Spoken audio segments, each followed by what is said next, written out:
என் வீடு, என் வீடு அப்படின்னு சொல்லிட்டு இத்தன நாளா சொல்லிட்டு திரிஞ்ச விஜயாவுக்கு, இனிமே தான் சிந்தாமணி ஆப்பு வைக்க போறாங்க அப்படின்னு நீங்க நினைச்சீங்கன்னா மறக்காம கமெண்ட்ல சொல்லுங்க.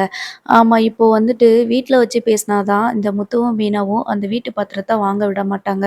பேசாம மனோஜோட ஷோரூம்க்கு வர சொல்லி பேசிறலான்னு சொல்லிட்டு முடிவு பண்ணிட்டு என்ன பண்றாங்க அப்படின்னா, மனோஜோட ஷோரூம்க்கு வந்து இந்த அடமானம் வச்ச பத்திரத்த மீட்டு எங்ககிட்டயே குடுத்துருங்க. பேங்க்ல வந்து வட்டி அதிகமாயிரும். இத கட்டுறதுக்கு 10 வருஷம் ஆயிரும். அப்படி இப்படின்னு சொல்லிட்டு அந்த பத்திரத்த வாங்க வைக்கிறாங்க. அதுக்கான செக்கையும் அந்த ஃபினான்சியர் போட்டு குடுக்குறாரு. இதோட ஏற்பாடு எல்லாமே சிந்தாமணியோட தான். இப்போ இதுல ஒரு சிக்கல் இருக்கு.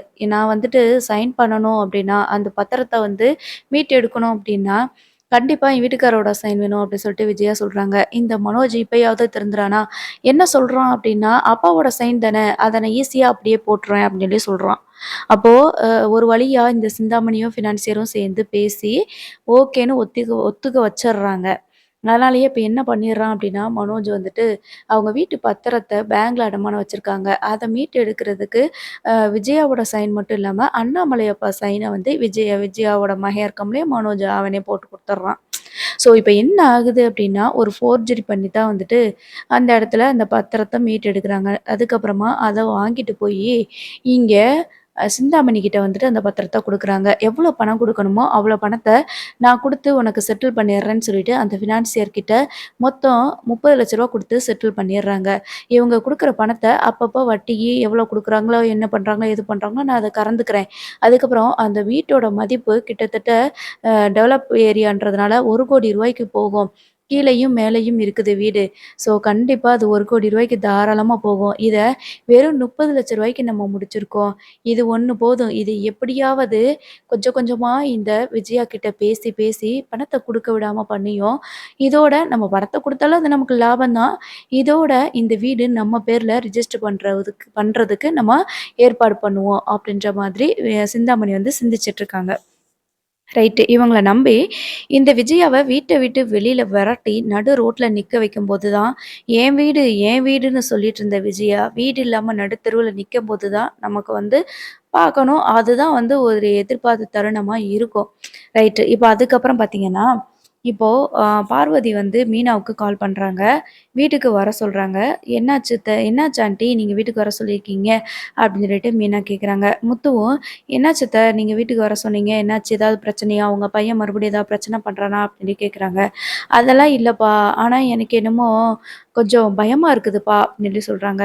"என்னாச்சு நீங்க இப்படி பயமா இருக்குன்னு சொல்றீங்க? என்னாச்சுன்னு?" சொல்லிட்டு கேட்குறாங்க. அதுக்கு இப்போ விஜயா வந்து என்னோட ஃப்ரெண்டு தான். அவ சின்ன வயசுலேருந்து எனக்கு நல்ல ஃப்ரெண்டு. எனக்கு வந்து உங்க குடும்பம் தான் என்னோட குடும்பமா இருந்துச்சு. நீ தான் என் பையன் மாதிரி என்னைய கவனிச்சுக்கிட்ட. எல்லா விஷயத்துலயும் நீங்க 2 பேர் தான் எனக்கு பாதுகாப்பா இருந்திருக்கீங்க. பெத்த பையன விட நீங்க தான் நல்லா பார்த்துக்கிட்டீங்க.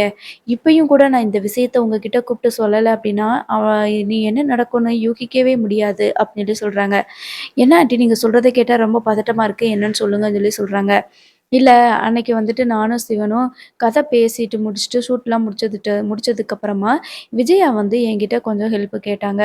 அதாவது ஏதாவது பணம் கிணம் குடுக்க முடியுமான்னு சொல்லிட்டு கேட்டா. நான் இல்ல அப்படின்னு சொல்லிட்டு, என்கிட்ட இப்போதைக்கு அந்த பணம் இல்ல. என் மகனும் எனக்கு பணம் அனுப்புறதில்ல. ஏதோ YouTubeல வர்ற பணத்த வச்சு தான் நாங்க சர்வே பண்ணிட்டுருக்கோங்கிறது உங்களுக்கே தெரியும். ஆனாலும், விஜயா வந்துட்டு ரொம்ப வருத்தமா, "நான் பண்ணதெல்லாம் தப்பு தான். எனக்கு ஒரே ஃப்ரெண்டு நீ தானே" அப்படின்னு சொல்லி பேசிக்கிட்டு இருந்தா. நான் அப்ப கூட இந்த ரோகிணிய விவாகரத்து பண்றதுக்கு கிருஷ்ணாராம் வக்கீல கூட நான் தான் வந்து ரெடி பண்ணி குடுத்தேன். இது ஒரு பக்கம் இருந்தாலும், இன்னொரு பிரச்சனை இருக்குன்னு சொல்லிட்டு விஜயா சொன்னா. அது வந்து வீட்டு பத்திரத்த அடமானம் வச்சு பேங்க்ல அடமானம் வச்சிருக்கிறாங்க. அது வந்து மனோஜுக்காக தான் வச்சு குடுத்தாங்க. இன்னொரு இடத்துல ஏதோ ஃபினான்சியர் கிட்ட மனோஜ் வந்து கடன் வாங்கியிருக்கானாமே அப்படின்னு சொல்லி சொல்றாங்க. ஆமா வாங்கியிருக்கிறான் அப்படின்னு சொல்லி சொல்றாங்க. ஆமா. அந்த ஆளு வந்து சிந்தாமணிக்கு தெரிஞ்சவங்க தான் அப்படின்னு சொல்லி, ஆமா அத வந்து வீட்ல சொன்னான் அப்படின்னு சொல்லி சொல்றாங்க. இதுதான் எனக்கு வந்து பயமேன்னு அப்படின்னு சொல்லிட்டு பார்வதி சொல்றாங்க. என்னத்த நீங்க சொல்றது எனக்கு ஒண்ணுமே புரியல அப்படின்னு சொல்லிட்டு முத்து கேட்குறாங்க. இல்லப்பா பேங்க்ல இருக்கிற பத்திரத்த நீங்க மீட்டு கொண்டு வந்து இங்க குடுங்க. இந்த ஃபினான்சியர் வந்து எனக்கு தெரிஞ்சவர் தான். நாங்க வந்து பத்திரமா வச்சுக்கிறோம் அப்படின்ற மாதிரி சொல்லி விஜயாவுக்கு ஐடியா குடுத்துட்டு இருந்தாங்க. எனக்கு என்னமோ யாராவது நம்ம கேட்காமலே இந்த காலத்துல பணத்த குடுப்பாங்களாப்பா? நீயே கொஞ்சம் சொல்லு. இதெல்லாம் நான் விஜயா கிட்ட சொன்னோம்னா, அவ புரிஞ்சுக்கிறவே மாட்டேங்கிறா. ஏதோ சிந்தாமணி வந்து தப்பா ஏதோ பண்ற மாதிரி எனக்கு தோணுது அப்படின்னு சொல்லி சொல்றாங்க. என்னத்த சொல்றீங்க? அப்படின்னு சொல்லி கேட்கும்போது, ஆமா எனக்கு அப்படித்தான் தோணுது. நீங்க உங்க வீட்டு பத்திரத்த எதுக்கும் நீங்க பேங்க்ல வச்சிருக்கிறத ஒருக்கா செக் பண்ணிக்கோங்க அப்படின்னு சொல்லிட்டு பார்வதி ஆன்ட்டி சொல்றாங்க.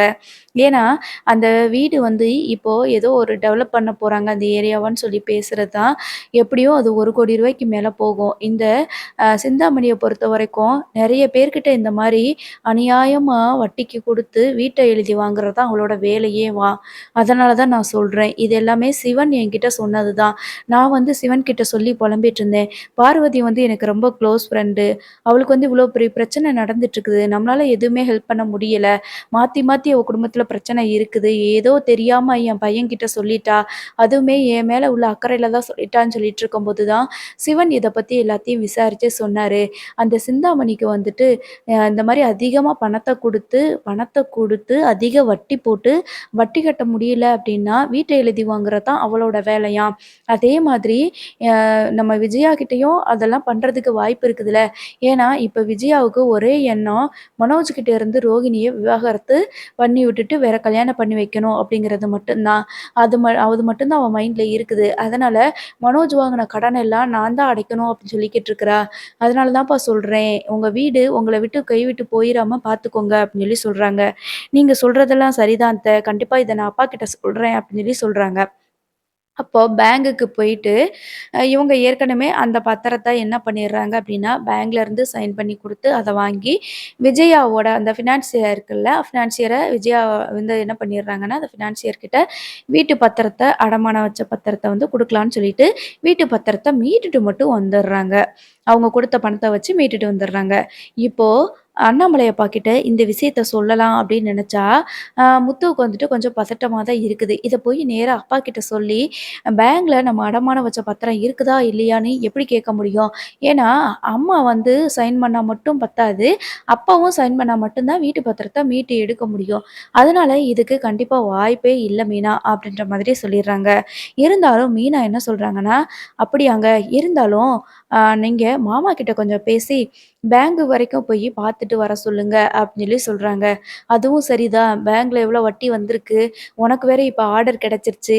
மாசம் மாசம் நம்ம எவ்வளோ கட்டணும் அப்படிங்கிறதையும் அப்பாட்ட கேட்டு விவரத்த கேட்டுட்டு வர சொல்லுவோம். கூடிய சீக்கிரம் நம்ம அந்த கடன் எல்லாத்தையும் அடைச்சிரலாம் சரியா? அப்படின்ற மாதிரி சொல்றாங்க. எனக்கு என்னமோ இந்த சிந்தாமணி ஏதோ ஒரு வேலைய பார்த்துட்டு இருக்கான்னு தோணுதுங்க. நம்ம வீட்டுக்கு என்னதான் ஆச்சுன்னு தெரியல. இவ்ளோ பிரச்சனைகள் மாத்தி மாத்தி வந்துட்டுருக்கு அப்படின்னு மீனாவும், முத்துவும் பேசிட்டு வீட்டுக்கு வராங்க. ஸோ வீட்டுக்கு வந்ததுக்கப்புறமே அண்ணாமலை அப்பா கிட்ட நம்ம முத்து சொல்றாங்க, "எப்பா நாங்க வந்து மீனாவுக்கு ஆர்டர் கிடைச்சிருச்சு. அந்த 275 வீட்டுக்கு பூ குடுத்தோம் அப்படின்னா, ஒரு நாளைக்கே ரூ. 5,000 கிட்ட நமக்கு வருமானம் வரும். மாசம் அதுவே அவளுக்கு வந்து ரூ. 1,50,000 ஆயிருச்சு. ரூ. 50,000 செலவு போனாலும், மாசம் அவளுக்கு ரூ. 1,00,000 சம்பளம் நிக்குது. அதனால கூடிய சீக்கிரம் நம்ம அந்த கடன் பத்திரத்த வந்து வீட்ல வேகமா திருப்பிறலாம். நம்ம வீட்டு அடமானம் வச்ச பத்திரத்த திருப்பிறலாம்" அப்படின்னு சொல்லி சொல்றாங்க. இங்க மனோஜுக்கும், விஜயாவுக்கும் சும்மா அல்லு விடுது. ஏன்னா, இந்த பத்திரத்த இவங்க தான் அடமானத்துல இருந்து திருப்பி வச்சிருக்கிறாங்க. இத கொண்டு போயி அங்க ஃபினான்சியர் கிட்ட குடுத்தே ஆகணும் அப்படின்னு சொல்லிட்டு நெனச்சுட்டு இருக்கிறாங்க. உடனே அவ பிச்ச போட்டு அந்த தயவுல என் வீட்ட திருப்பணுமா? அப்படி ஒண்ணும் அவசியமே இல்ல அப்படின்னு சொல்லிட்டு இந்த விஜயா சொல்றாங்க. ஸோ கூடிய சீக்கிரம் இந்த விஜயாவோட வாய்க்கு வெளியில நடுத்தெருவுல தான் போய் நிக்க போறாங்க. பாப்போம் என்ன நடக்குதுன்னு.